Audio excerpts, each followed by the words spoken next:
tayo guys. So today is Wednesday. And guys, magluluto ako ng pandesal. Homemade pandesal na in-acquire ko yung recipe ni Ma'am Sheila's Vlog. So ayun guys, papakita ko sa inyo yung kung paano ginagawa yung yung homemade na pandesal. Actually fourth time ko na tong ginawa, pero first time ko siyang i-vlog ngayon. And let's see kung magiging perfect ba or magiging resulta. So, ayun guys. Stay tuned. We'll start the process. Bye-bye. A few moments later.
Guys, habang pinapaano ko, pinapaalsa ko yung ating dough para dun sa pandesal. Magla-lunch muna ako guys. Hindi pa ako nagla-lunch. Ay, hindi pa ako nagla-lunch. Tapos na dito, it's almost 2 o'clock. So yung lunch ko is pancake at meron tayong juice. So yung technique na na itinuro sa akin ng aking kaibigan na si Ma'am Sheila's Vlog para umalsa yung pandesal or yung yung dough, lagay mo siya sa oven. Huwag mo ito-turn on yung oven. Kailangan mo lang yung oven. Switch off mo yung oven. Lagay mo lang yung dough mo na nasa bowl. Tapos cover mo siya ng cling film. Tapos lagyan mo siya ng mainit na tubig. So guys, by the way pala, check out Sheila's vlog para sa recipe. Actually, sa kanya ko nakuha yung recipe ng pandesal. So, tinatry ko lang siya. This is actually my fourth time na gumawa ng pandesal. And first time ko to siyang i-vlog. I hope it turns out perfect. Yun guys, kain tayo.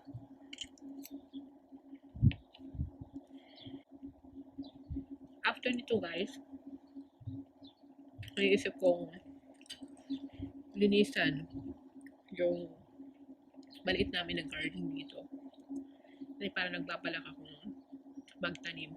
Actually, did planting ng 2 years ago. Dumating ako dito. During spring, nagpa-plant talaga ako ng mga kung ano-ano doon sa namin, small garden. Like potato, um, radish, nakapagtano ko ng radish, tapos basil, and carrot. So, lilinisan ko muna yung pinakamaliit na lawn namin. And later, papakita ko sa inyo guys. Kain muna tayo guys. A few moments later.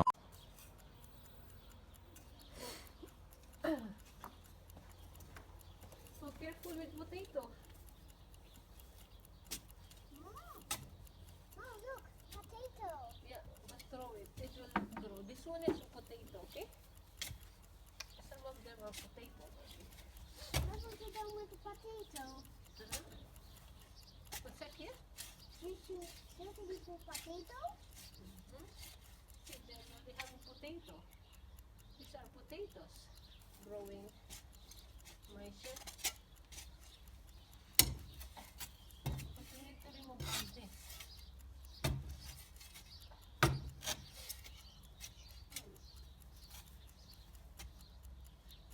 This is all potato. So what done now?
So yan guys, nalinisan na namin. Medyo okay na siya ngayon compare kanina. At ayan pala ang aming apple tree. Pero hindi siya ngayon this year bumunga pa. Maybe sa coming years. Ayan. So pag uulitin ko pa yan siya. And pag okay na siya, lalagyan ko na siya ng ng soil, yun na bibili. Wow! 1 hour later.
put it in the oven, which is preheat ng 10 minutes, 180 degrees, for about 15 to 20 minutes, depending sa gusto nyo na color. So, medyo brown na pwede na yun. So, yan. Guys, luto na po ang ating pandesal.